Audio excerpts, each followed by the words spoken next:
নমস্কার বন্ধুরা, আপনারা সকলে কেমন আছেন? সম্পার রান্নাঘরে একটা পর্বে আপনাদের সকলকে স্বাগত জানাই। বন্ধুরা, এখন তো আমের সিজন, আপনারা সকলেই জানেন। আর আমাদের গাছেও কিন্তু প্রচুর হিমসাগর আম হয়েছে। তো আজকে ভাবলাম একটা হিমসাগর আম দিয়ে আপনাদের সাথে রেসিপি শেয়ার করব। আজকে আমি দেখুন এখানে দুখানা হিমসাগর আম নিয়ে নিয়েছি। তো এই হিমসাগর আমগুলো দিয়ে আজকে আমি কেক বানিয়ে দেখাবো। না দেব ডিম, না দেব দই, না দেব কোনো এসেন্স, কোনো কিছু ছাড়াই আজকে আমি কেকটা খুব সহজ পদ্ধতিতে বানিয়ে আপনাদের সাথে শেয়ার করব। তো চলুন রেসিপিটা শুরু করি। আর এখানে দেখুন সব কিছু কিন্তু আজকে আমি কাপ মেপে করব। তো আপনাদের কাছে দেখুন যে কাপটার পাত্রটা দিয়ে মেজার করবেন সেই পাত্রটা দিয়ে সব কিছুই মেজার করবেন, তাহলেই আপনাদের পারফেক্ট কেকটা তৈরি হবে। দেখুন আমি এখানে একটা কাপ নিয়ে নিয়েছি। আর আজকে আমি কেকটা সুজি দিয়ে বানাবো। তো এখানে 1 কাপ সুজি নিয়ে নেব। 1 কাপ এখানে সুজি। প্রথমে এই সুজিটা কিন্তু আমি মিক্সিতে প্রথমে ঘুরিয়ে নিয়ে আসবো। আর এর সাথে দিয়ে দেবো 1/2 কাপ মতো চিনি। এই কাপটা মেপেই কিন্তু 1/2 কাপ চিনি দিয়েছি। এখানে চিনিটা 1/2 কাপ এর জন্য দিয়েছি কারণ আমেরও একটা মিষ্টতা আছে। এর থেকে বেশি চিনি যদি আপনারা মিষ্টি খেতে চান তাহলে দিতে পারেন, আবার কম মিষ্টিও দিতে পারেন, তাতে কোনো অসুবিধা হবে না। তো আমি এখানে 1 কাপ চিনি দিয়ে দিলাম। এবার এটাকে আমি মিক্সিতে প্রথমে ঘুরিয়ে নিয়ে চলে আসবো। চিনি আর সুজিটা খুব ভালো করে মিক্সিতে গুঁড়ো করে নিয়ে চলে এসেছি। এবার এটাকে একটা পাত্রে ঢেলে নেবো।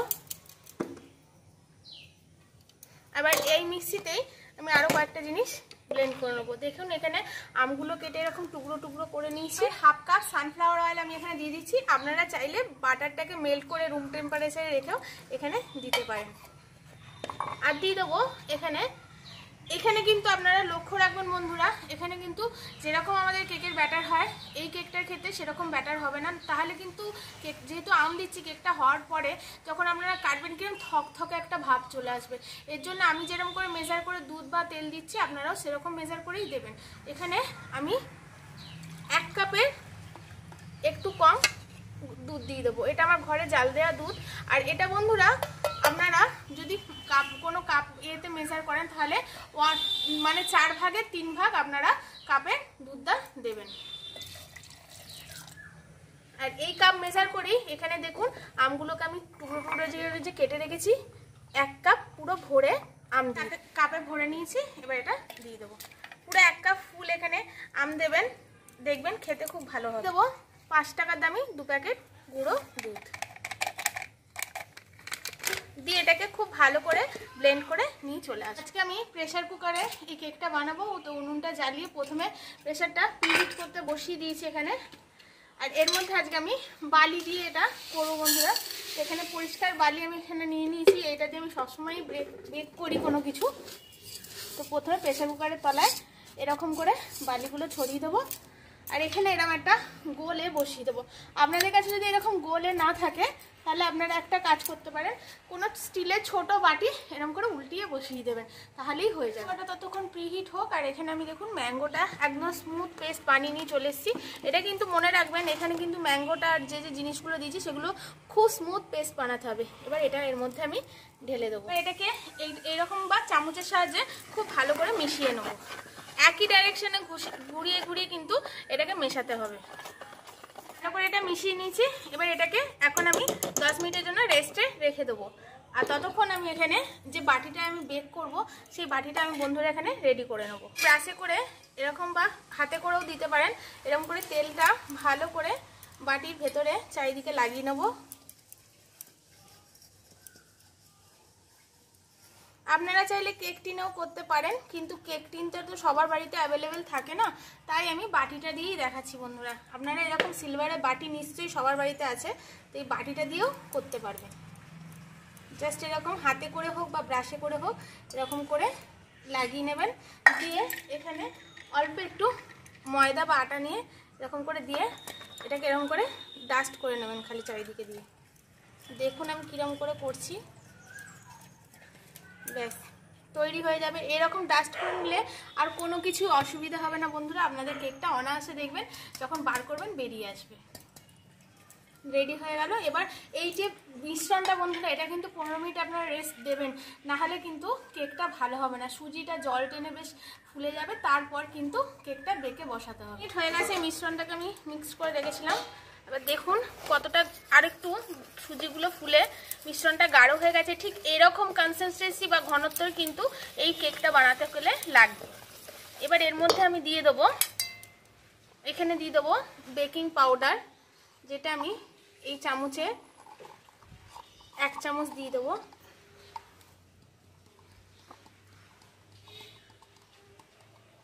বেকিং পাউডার আর এই চামচেরই একদম একদম নামমাত্র দেখুন 1 চিমটি দিয়ে দেবো বেকিং সোডা। দেখুন কইটুকুনি দিচ্ছি, দিয়ে এটাকে খুব ভালো করে এবার মিক্স করে নেব। মিক্স করে নিয়েছি, এবার বাটিটা রেডি করে নিয়েছিলাম, এর মধ্যে এবার এটা দিয়ে দেবো। আপনারা চাইলে এখানে বাটিটার মধ্যে বন্ধুরা আপনারা এও দিতে পারেন, কাগজও দিতে পারেন, একটু তেল মাখিয়ে। এটা ঢেলে নিয়েছি, এবার একটু এরকম করে একটু ট্যাপ করে নেবো। আর এখানে বন্ধুরা আমার কাছে কাজু কিশমিশই ছিল, আমি তাই কাজু কিশমিশই দিচ্ছি। আপনাদের কাছে আরও অন্যরকম ড্রাই ফ্রুটস থাকলে আপনারা কিন্তু এখানে দিতে পারেন। এর ভেতরে টুটি ফুটিও দিতে পারেন, শুধু কোনো এসেন্স দেবেন না, তাহলে আমের যে একটা নিজস্ব ফ্লেভার বা গন্ধ থাকবে সেটা কিন্তু পাবেন না। এই কাজু কিশমিশগুলো এরকম করে আমি এবার উপরে সাজিয়ে দেবো। এগুলোর মধ্যে আমি একটু ময়দা ডাস্ট করে নিয়েছি। আর যদি আমার মতো কাঠের উনুনে করেন, দেখুন একদম লো ফ্লেমে কিন্তু করবেন, একদম ফ্লেমটাকে কিন্তু আমি লো করে রেখেছি। আর যদি গ্যাসে করেন বন্ধুরা, এই কেকটা বেক হতে টোটাল 45 মিনিটস লাগে, আর কাঠে তো আমার 30 মিনিটেই হয়ে যাবে। গ্যাসে করলে এটা বসানোর পরে একদম গ্যাসটা লো করে দেবেন আর দিয়ে 45 মিনিটস পর্যন্ত অপেক্ষা করবেন, দেখবেন আপনাদের কেকটা খুব সুন্দরভাবে হয়ে যাবে। তো আমি এটা আগেই দেখেছেন, এটা প্রিহিট করতে রেখে দিয়েছি। এবার কেকটা এর মধ্যে বসিয়ে দেবো।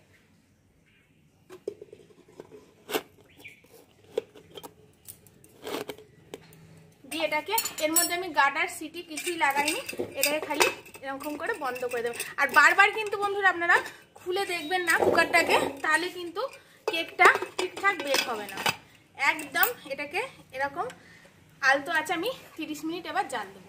30 মিনিট এটাকে বন্ধুরা আমি জাল দিয়ে নিয়েছিলাম, তারপরে 45 মিনিট আরও 15 মিনিট বন্ধুরা আমি নিচে যে কাঠের একটা গনগনে আগুন থাকে তাতে বসিয়ে রেখেছিলাম। টোটাল 45 মিনিট আমি এখানে জাল করে নিয়েছি। এবার নামিয়ে নেবো।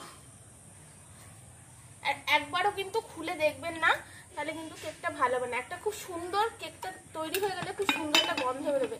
এখানেও খুব সুন্দর একটা গন্ধ বেরোচ্ছিল, দেখুন কি সুন্দর দেখতে হয়েছে কেকটা। এটাকে আমি বার করে নেব। এটাকে আমি ঠান্ডা করে নিয়েছি, এবার একটু ছুরি দিয়ে এই সাইডগুলো এরকম করে নেবো, তাহলে বার করতে সুবিধা হবে। একটা প্লেটের মধ্যে উল্টে নেবো। দেখুন কি সুন্দরভাবে পড়ে গেল এটা। আর এই যে কালারটা বন্ধুরা, এটাতে কিন্তু আমি কিছুই কালার ইউজ করিনি, এই কালারটা কিন্তু একদম ন্যাচারাল কালারের কেকে। এবার আমি কেটেও দেখাবো কতটা নরম হয়েছে। দেখুন কি সুন্দর দেখতে হয়েছে, ভেতরটা খুব সুন্দর হয় বন্ধুরা এই কেকটা। আপনারাও এরকম পদ্ধতিতে বানাবেন, দেখবেন খুব সুন্দর। এত সুন্দর স্মেলটা বেরিয়েছে না কি বলবো বন্ধুরা, তো সফট আর নরম হয়েছে দেখুন বন্ধুরা, আর খুব সুন্দর একটা স্মেল ছাড়ছে বন্ধুরা, কি বলবো।